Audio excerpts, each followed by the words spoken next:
жакшы, эми сол колдошун келип бармас деп калып кетпей сайда канча ай болду? жазгыл жерлерге дагы жазгыл жерлердин аракети кайтып атыптыр жакшы андай.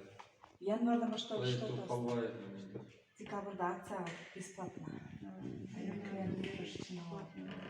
Январдан бери уже иштеп коеюн. Мен да мына 39-тамын. Анан кийин доктор айтчу, ой тим эле ары келесиң го, эмне канчасың деп. Мен сулуу үчүн келген жокмун бияка. Ден соолугум чындайын деп берип атырмын да.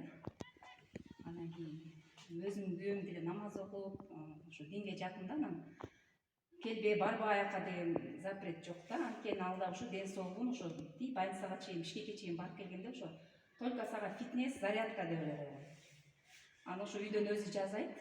Анан ошодон жыйынтык болгон үчүн бар жалаң аялдар болсо барып катышыңар деп эме берип атат да. Мен ден соолук үчүн келем, мен өзүм возрастым 39-та болсом да, 40-ка чыгайын деп калсам да, өзүм немеме, өзүм нормальный элемин да. Анан ошо кече да бирөө ушинтип суроо берди.